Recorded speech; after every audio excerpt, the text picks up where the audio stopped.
There is a specific kind of loneliness that does not come from being alone. It comes from being a child who was unseen. It comes from growing up in a house that had walls and a roof, but no warmth. It comes from being small and vulnerable and reaching out for a hand that was never there to hold yours. If you are watching this video, I want you to take a deep breath, because what we are about to talk about is not just a psychological concept. It is the silent story of your life.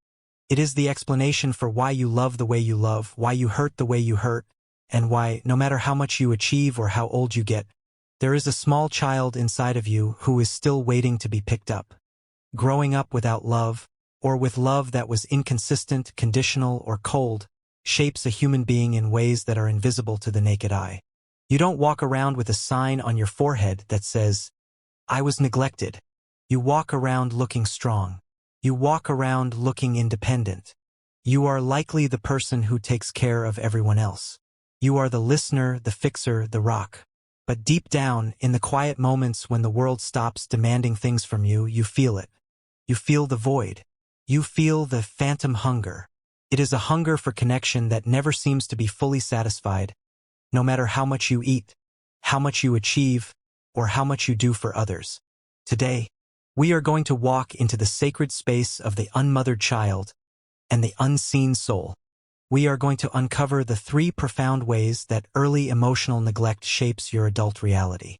We are going to connect the dots between the silence of your childhood and the noise of your current relationships. By the end of this message, you will understand that your struggles are not a sign that you are broken. They are a sign that you survived. You adapted, and now you are ready to heal. The first impact, the belief that you must earn your existence. The first and most devastating impact of growing up without love is the internalization of a simple, cruel lie. I am not enough just as I am. I must be useful to be loved. When a child is loved unconditionally, they learn that their existence is a gift. They learn that they matter simply because they breathe.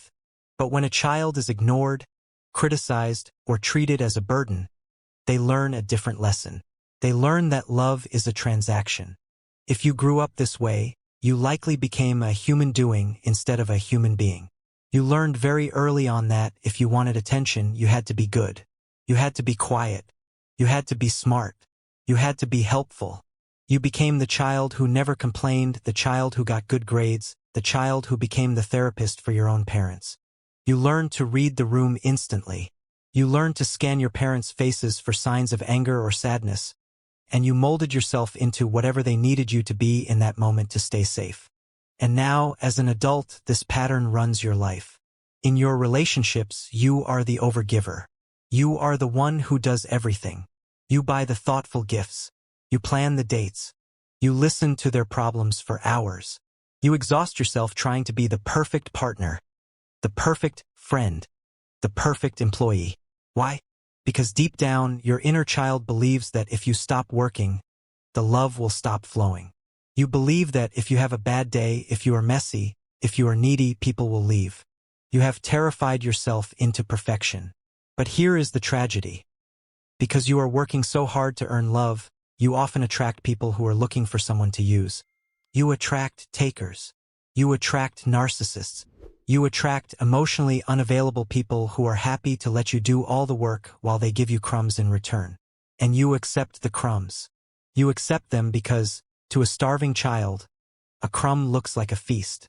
You tell yourself, at least they are here. At least I am useful. But my friend, listen to me. Being useful is not the same as being loved. Being needed is not the same as being cherished. You have spent your entire life paying a bill that was already paid the day you were born. You do not have to earn the right to take up space. The second impact, the fortress of hyperindependence. The second way that a loveless childhood shapes you is by building a wall of hyperindependence. On the surface, this looks like strength. People probably admire you for it. They say, "You are so strong. You never need anyone. You can handle anything." And it's true, you can. You handle crises, you pay the bills, you solve the problems. You are the person everyone calls when their world is falling apart. But this strength was not born out of confidence. It was born out of necessity. As a child, You learned a painful truth. No one is coming to save me. When you cried, no one came. When you were scared, no one held you. When you needed help, you were told to figure it out yourself or shamed for asking. So your brain made a vow. A silent, subconscious vow that says, I will never put myself in a position to be disappointed again. I will never rely on anyone. I will do it myself. This is why, as an adult, you struggle to receive. When someone offers to help you, you flinch. You say, no, I've got it. When someone tries to take care of you, you feel uncomfortable, almost guilty. You feel like you are losing control. To you, dependency feels like danger. Vulnerability feels like a trap. But here is the spiritual cost of this fortress. It keeps out the pain, yes, but it also keeps out the love. You crave connection. God knows you crave it, but you are terrified of the intimacy required to get it. So you stay safe behind your wall. You might be in a relationship, but you keep a part of yourself locked away. You keep a secret emotional bank account that no one else can touch. You never fully exhale. And paradoxically, this hyperindependence often leads you to choose partners who are emotionally safe because they are distant.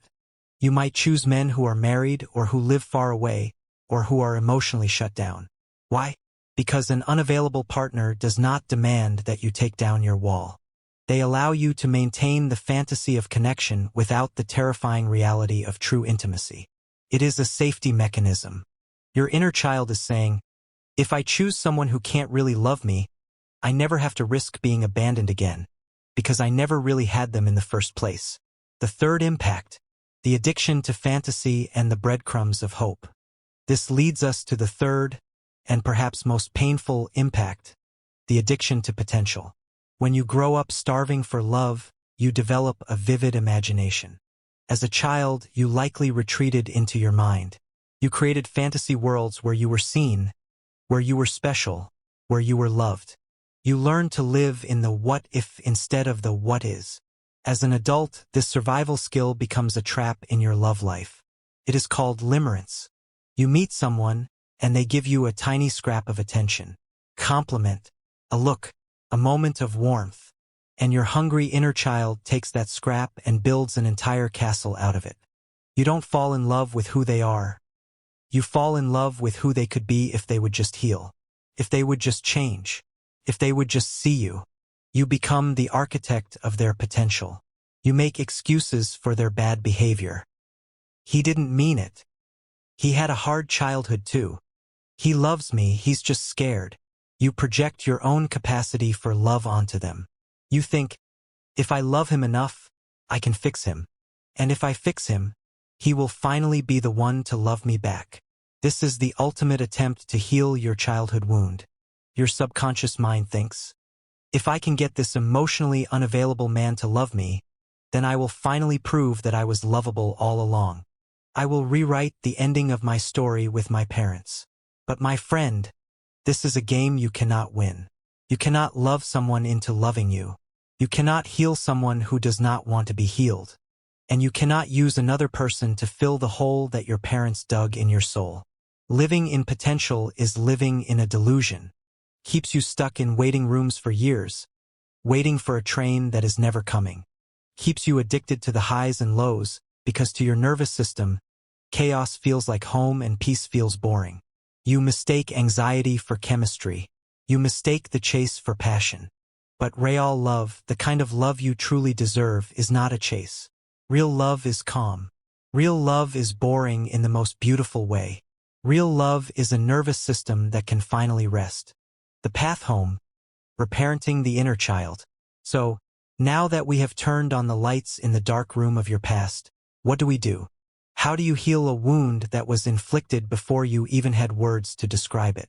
The answer is not to find someone else to save you. The answer is to become the person you needed when you were younger. This is called reparenting. You have to stop waiting for your parents to apologize. You have to stop waiting for a partner to validate you. You have to step in and adopt your own inner child. Imagine that little girl or boy inside of you right now. The one who felt invisible. The one who tried so hard to be good. The one who is still hiding behind the wall of independence, terrified of being hurt. I want you to visualize yourself as the adult you are today walking into the room where that child is sitting. I want you to kneel down, look them in the eyes, and say the words they waited their entire life to hear. I see you. You don't have to earn my love. You don't have to be perfect. You don't have to be strong. You can just be. I am here now, and I am never going to leave you. When you start treating yourself with the kindness you give to everyone else, everything changes. You stop accepting crumbs because you know you can bake your own bread. You stop chasing unavailable people because you are no longer desperate for validation. You start setting boundaries not because you are angry, but because you know your worth. You begin to realize that the hyper-independence served its purpose. It kept you alive, but you don't need it anymore. You are safe enough now to let people in. But only the right people. People who have earned the right to see you. Healing is not about becoming a new person. It is about remembering who you were before the world told you who you had to be. It is about returning to that original innocence, that original spark of divinity that no amount of neglect could ever extinguish. You are not damaged goods. You are a survivor. Your capacity to love so deeply, despite growing up without it, is proof of your miracle. You didn't become bitter. You became a giver. You didn't become cruel. You became the person who breaks the cycle. And that, my friend, is the most powerful thing a human being can do. The final ritual. If this message resonated with your soul today, if you felt a tear in your eye or a shift in your heart, then I invite you to make a powerful declaration. I want you to signal to the universe and to your own inner child that the days of abandoning yourself are over. Close your eyes for just a second. Place your hand over your heart. Feel the warmth of your own palm, and silently say, I am enough. I am worthy. I am safe. And to seal this intention, go to the comments below and write these simple words. I choose me. Let those words be the first brick in the new foundation you are building. Let them be the promise that you will never again betray yourself for the sake of keeping someone else. You have spent a lifetime loving others. It is time, finally, to turn that love inward. Thank you for sharing your energy with me today. You are seen, you are cherished, and you are deeply, deeply loved. Until next time, take care of your heart.